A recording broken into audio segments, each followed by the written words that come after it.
Ayan mga par, bababa na tayo ng Palale. Ang ganda rin talaga ng mga tanawin na makikita dito mga par.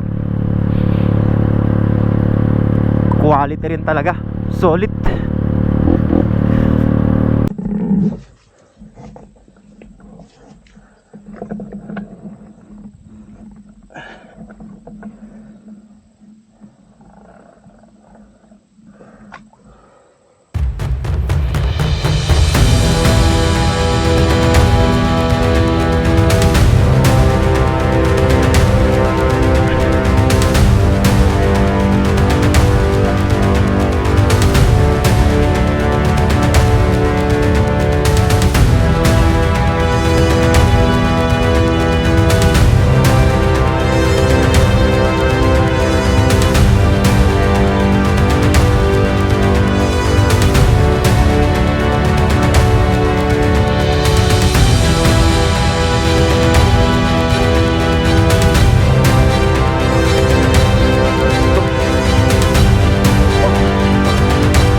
Alright, magandang araw mga par. And andito ako ngayon sa DRT Bulacan. Nasa harapan ko yung arko ng Doña Remedios Trinidad. And ngayon mga par ay tatagusin ko ang Palayan City ng Nueva Ecija na backroads ang dadaanan. But this time mga par, sa Sitio Kambubuyugan ako dadaan. Last time ko kasing punta doon is di ko siya natagos dahil kinulang na ako sa oras. Pero this time mga pares, pipilitin ko nang makatagos ng Palayan City. Alright, so tara mga par, samahan nyo ako. Let's go!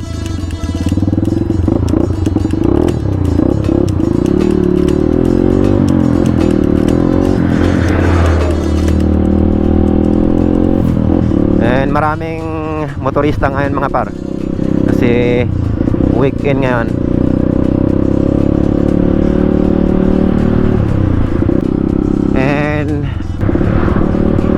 Ang kalaban ko lang dito sa biyahe na to mga par is panahon. Pagka inulan ako, negative akong makakatagos nito kasi madulas yung dadaanan ko and maputik.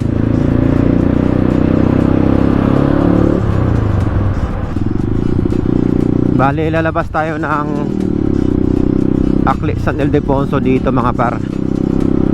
And mula sa arko ng DRT palabas ng Akli San Ildefonso is nasa 19.7 km mga par. And dito kakanan tayo palabas naman ng Sibol San Miguel Bulacan.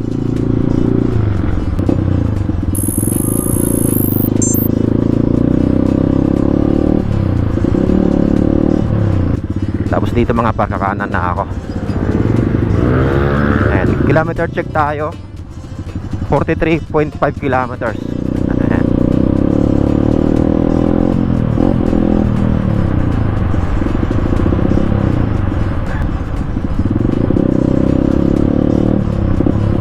Buti na lang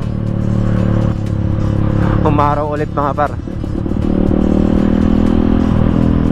Umambo na kanina eh.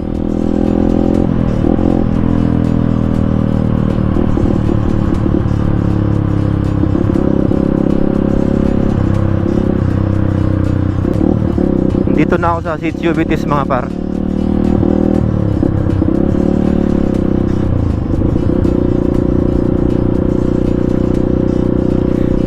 Solid talaga ng view dito. Dito pa lang sa Sitio Bitis, sulit na ang biyahe. Ang ganda ng pagkakalandscape ng mga bundok dito mga par.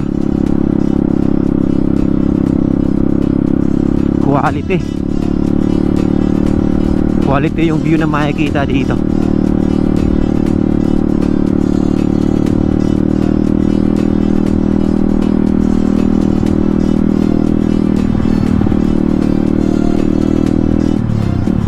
Tapos dito mga par, kakaliwa na ako. Yang diretso na yan, yan ang papuntang Sitio Kawit. Tapos dito naman yung papuntang Sitio Kabubuyugan.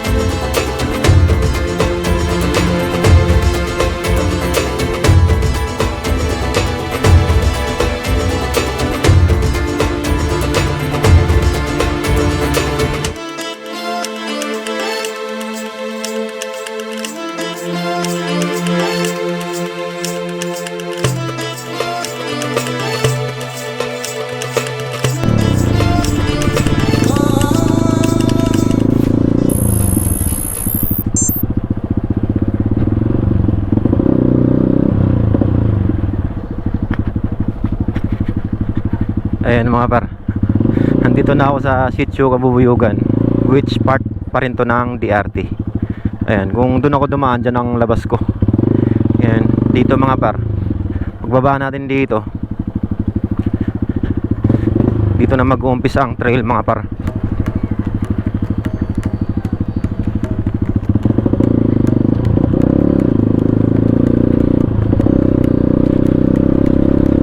Sana makatagos ako.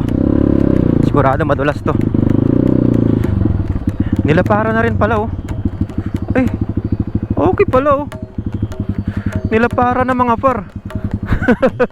Nice. Ang tagal ko na rin kasing hindi nakabalik dito eh. Ang lawak na ng daan oh. Hindi ko in-expect na lalawakan nila to. Hanggang saan kaya yung ginawa nila dito? Tapos naiba na rin yung pinaka path ng daan. Lumiko na dito eh. Dapat dun yun sa kabila oh, diretso dun.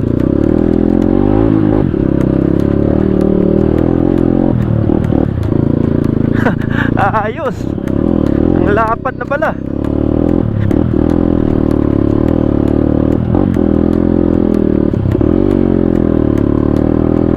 Sobrang dulas. Buti na lang naglambot na ako ng gulong. Paputik talaga to kasi ginawa eh. Pero kung di ginawa to mga par,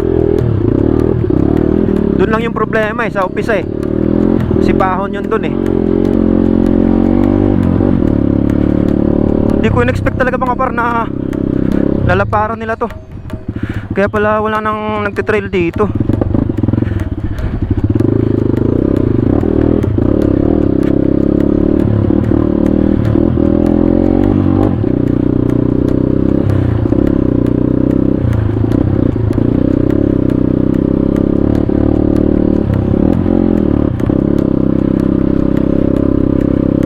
Ilang kilometro na ba?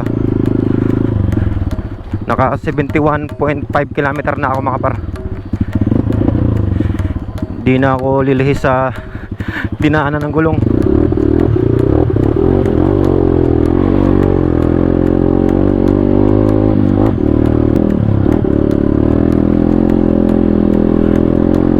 Sana makatagos ako.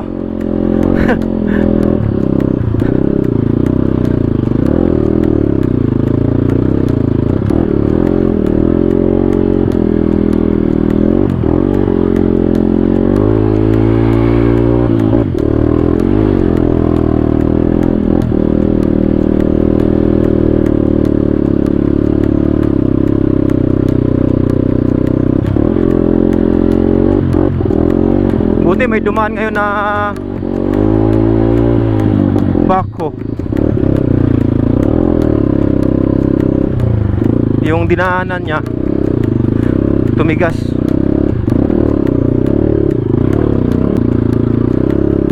Ayan mga par, oh. Dito mga par, itong part na to, pababa na to dyan eh. Nung trail pa to. Ito yung part na mababa to.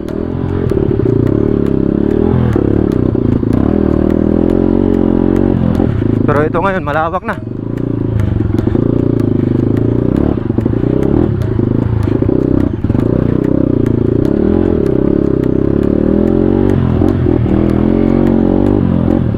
Ayan, napababa na, oh. Same pa rin pababa pero lumapad na. Kaya pala wala nang nagtitrail dito. Pagka nagawa ito mga par, tapos nanggagaling kayo ng Pinalungaw, liliko lang kayo dun sa sitio Kunakon.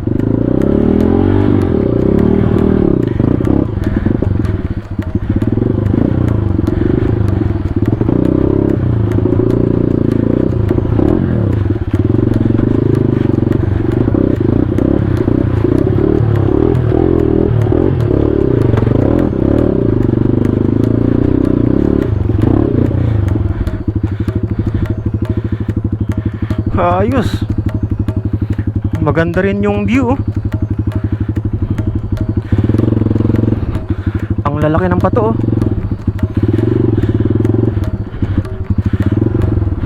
Ang tagal ko nang hindi nakabalik dito mga par. Ang tagal ko nang hindi nakadaan dito. Kasi pag pumunta ka rito, kailangan timing yung punta mo. Kailangan mainit. Kasi may kadulasan yung ruta na to, nung trail pa to. Ngayon, hindi na siya trail. May daan na talaga.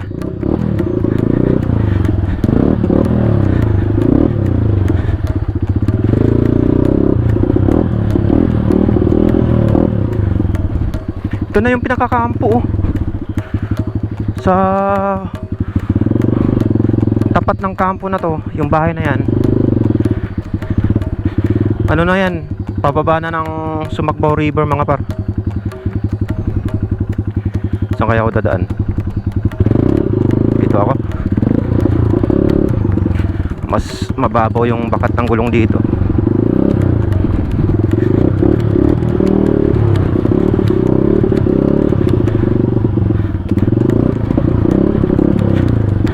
Ito mga paro, itong pakanan, ang dulo nito or dead end nito sa Sumakbaw River. And dati itong kinakampuhan ng mga army mga par. Pero ngayon, ewan ko lang kung nandito pa sila. Lumipat lang yata ng pwesto. Itong part na to is DRT pa rin. Hindi ko lang alam kung hanggang saan yung boundary nila. Pero dito, ang boundary nila is yung Sumakbaw River. Pag tumawid ka ng kabila, General Tinio Nueva Ecija na. Alright, so diretso ako dito mga par. Ang labas naman ito is sa sitio Kunakon.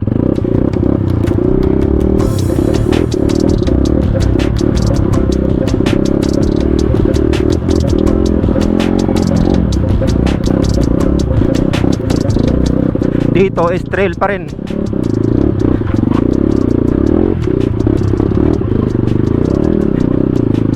Ito pa rin yung dating daan. Oh, dinaanan na rin pala to ng ano, ng bulldozer. Pero kaya to.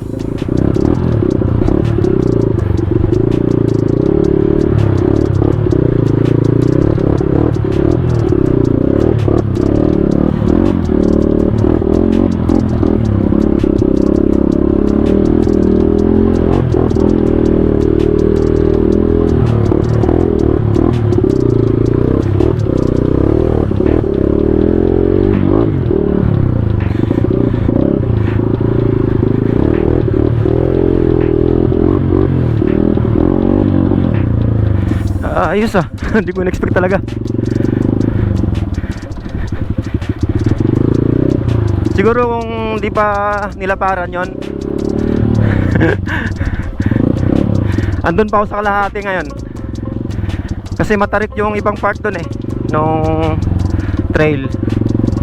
And syempre madulas.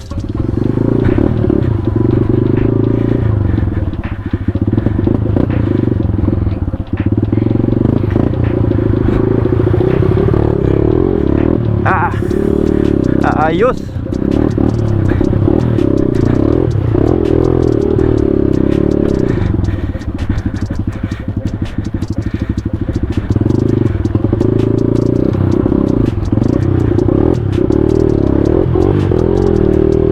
Puro putik.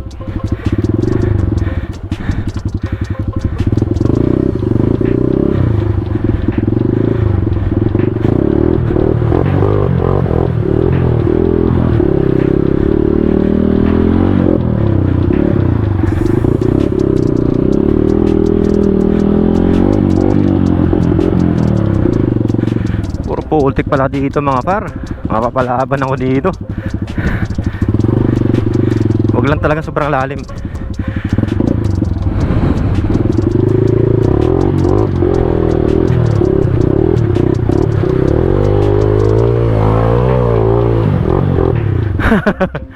Oh, medyo malalim yun ha.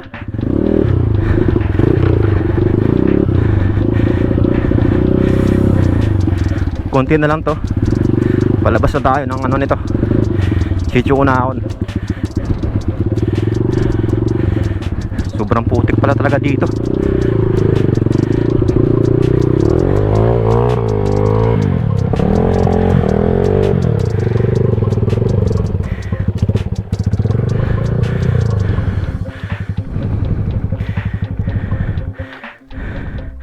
Tingnan mo na.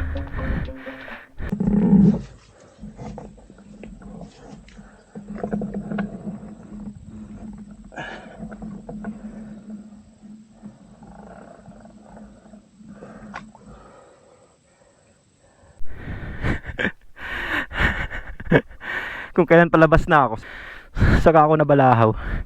Bumaon yung gulong ko. Iniwas-iwasan ko doon. Dito pala yung ano, malambot. Very wrong. Let's go.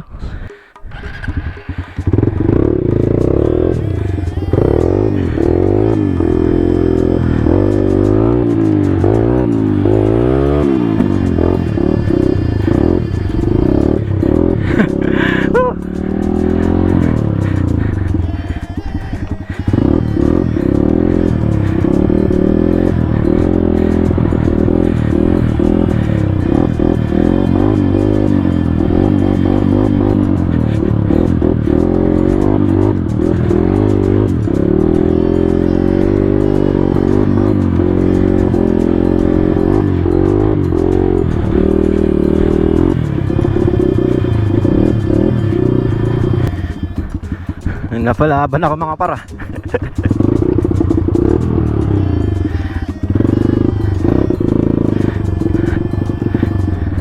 Kaya na chill pa lang. Ngayon ano na, hardcore na. Grabe.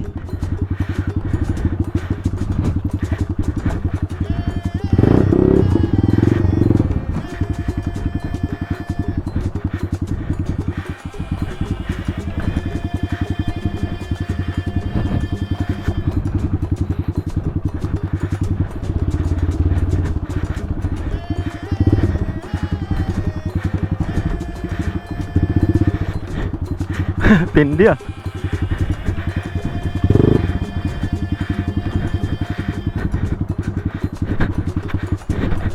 Matindi.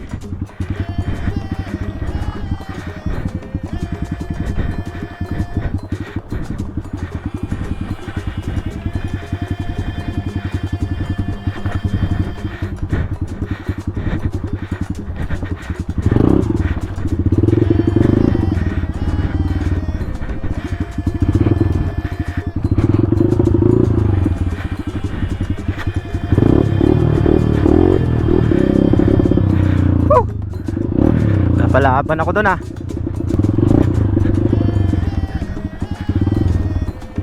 Ito yung kuha ko dati dito mga par. Yung spot na to. Ngayon iniwan na yung kubo na to, wala na talaga.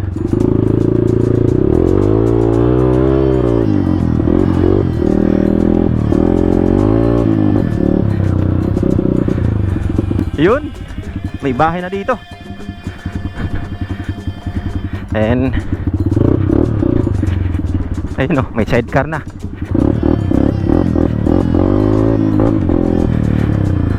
Nakalabas din.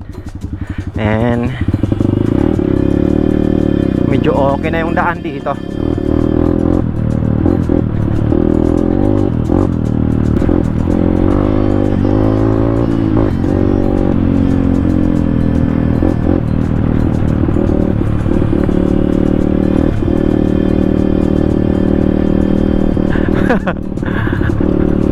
Napasubo ako ah.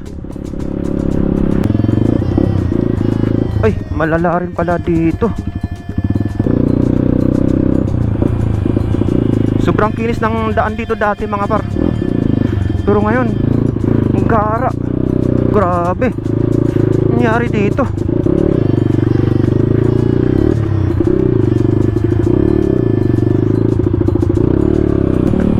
Ang kinis ng daan dito dati mga par. Ngayon parang may naglaban na mga superhero eh. Wasak-wasak eh. Ito. Pag umihilig ka pa dyan, mapapasama ka pa.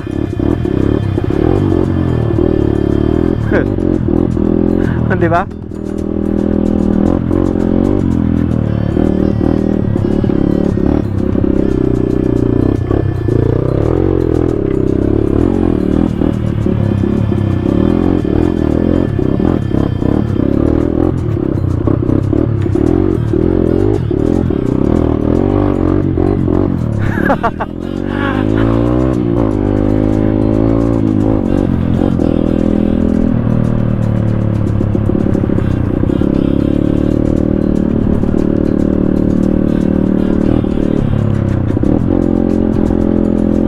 Kilometer check mga par.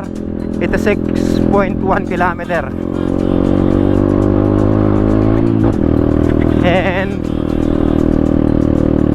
eto na, palabas na tayo ng Sitio Cunacon. Ito yung pinakalabasan nila. And ito yung pinaka junction nila ng Sitio Cunacon. Ayan mga par, andito na tayo sa Sitio Cunacon, Barangay Pias, General Tinio, Nueva Ecija. Nakalabas din sa wakas. Grabe. And itong sa kaliwa ko, ito yung palabas ng Barangay San Roque ng Gapan City. Tapos ito namang sa kanan ko, ito naman yung way papuntang Minalungaw, tapos palabas ng Barangay Rio Chico. So kakanan ako dito mga par.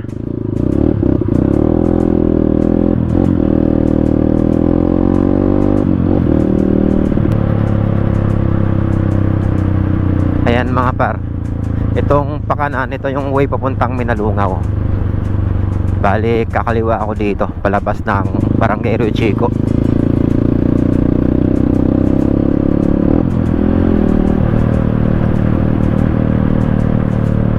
Kilometer check mga par, 90 kilometer. Galing yan doon sa arko ng DRT.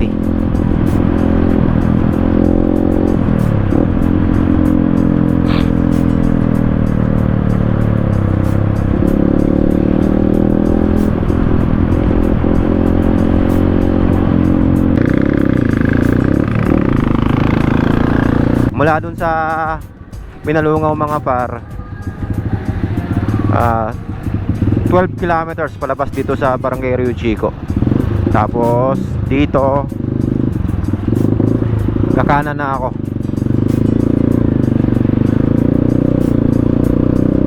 Tapos mga 1 kilometer mga par, papasok ulit ako para backroads ulit.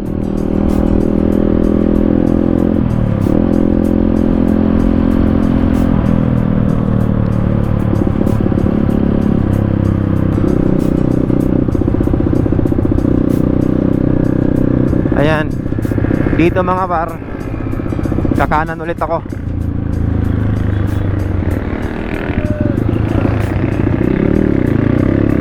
Kilometer check 103.7 kilometer. Ganito lang yung daan sa Sitio Punakon mga par. Pero grabe, nawasak yung daan ngayon dun. Dati ganito lang yun eh. Mas pakinis pa nga ron kumpara dito eh. Dito lubak-lubak talaga eh.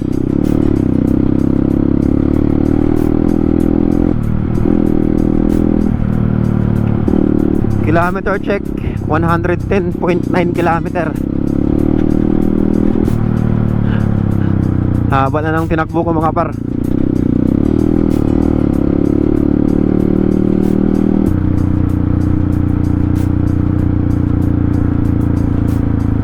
Sobrang dilim na.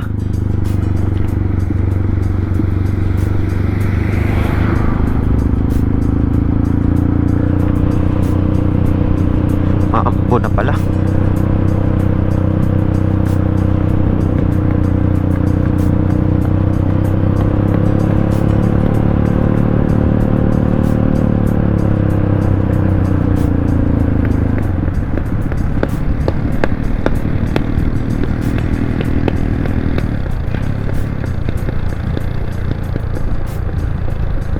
Maghanap lang ako ng masisilungan mga par. Sisilong muna ako. Maambo na eh.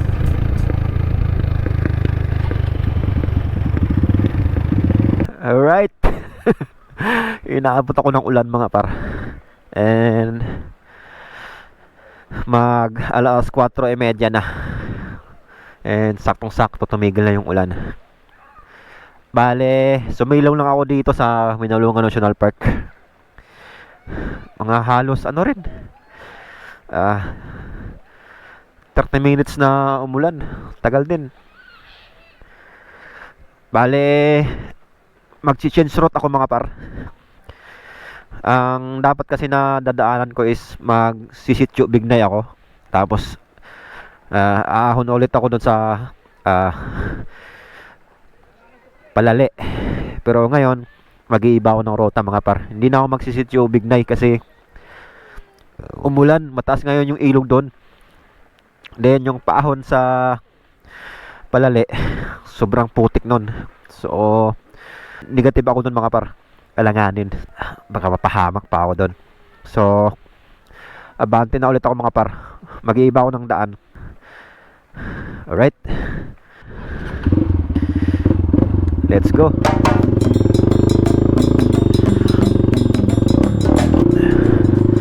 Buti na lang tumigil na yung ulan.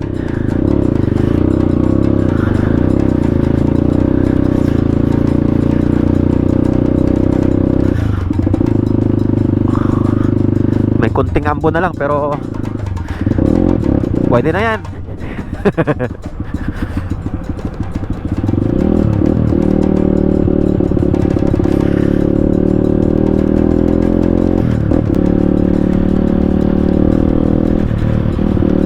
Ayan, dito mga par, kakanan tayo. Ayan oh. Ayan yung signage ng Tuminalungaw. Ayan, dito didiretso tayo.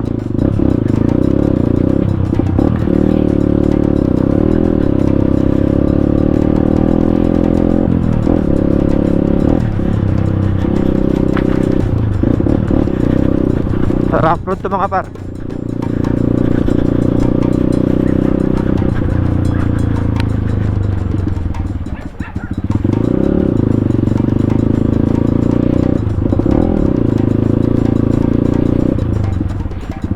Mahaba rin to kaya kailangan mong bilisan. Malayo-layo pa ako mga par. Quarter to 5 na.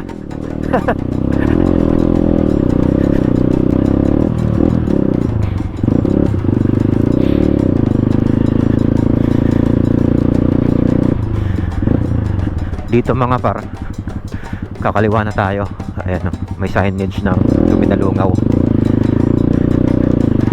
Yung diretso naman, yun din yung diretso ng to Sitio Bignay. Dun sa ilog din ang lusot nun.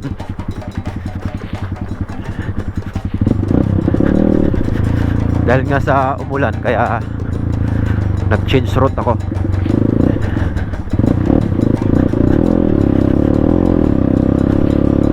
Malayo pa ako mga par. Malayo pa to. Alas 5 na.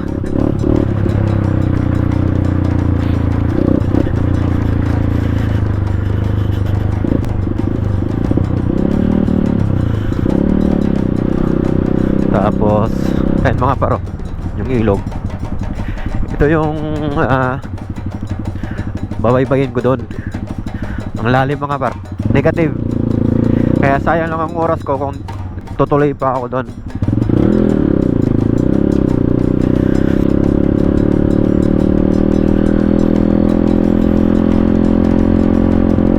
Pero same lang din naman ang Tagos mga par. Sa Palale rin yung Tagos.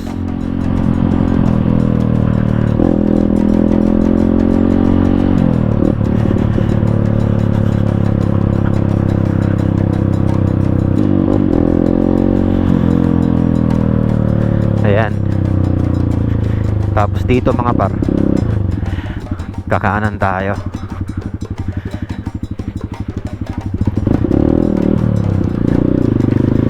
Hindi ko makita ko yung nakalagay sa signage, pero diretso lang to.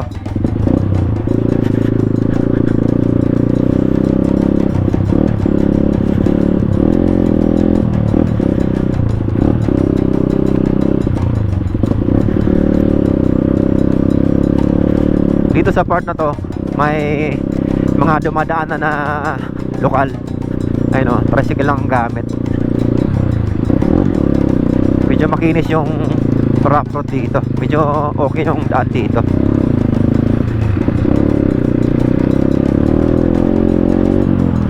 Lahat po.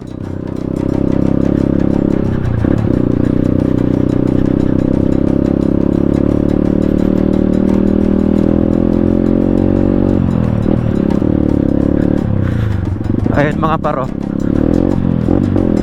Ayun mga paro, yung bundok sana na dadaanan ko kanina, kaso umulan eh. Ipapakita ko na lang sa inyo mga paro yung dati kong kuha dyan. Maganda sana ngayon kasi green yung damo eh, kaso umulan lang eh, kaya nag-ibang rota ako. Mas malapit to mga par, itong dinadaanan ko ngayon kumpara dun sa kabila.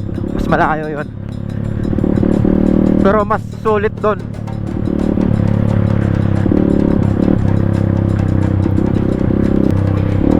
Ayan mga par, bababa na tayo ng Palale. Ang ganda rin talaga ng mga tanawin na makikita dito mga par. Quality rin talaga, solid.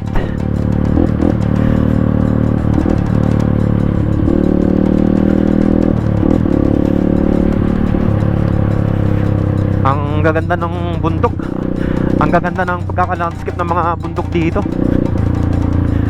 Hindi pa masyadong lumalabas sa social media tong mga bundok na to mga par.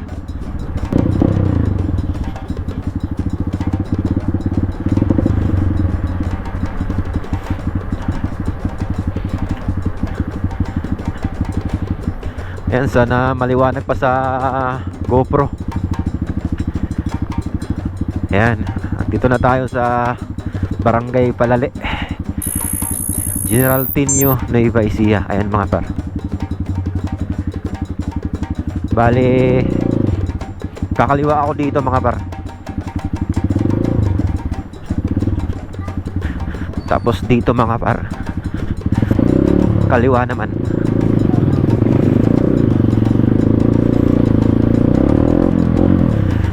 Padilim na.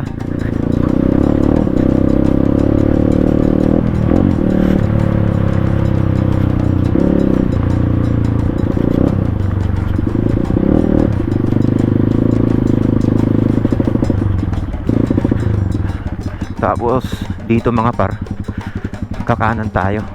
Ayun, merong footbridge na bakal. Sana malinaw pa sa camera. Ayun o, malakas ang agos ng ilog mga par.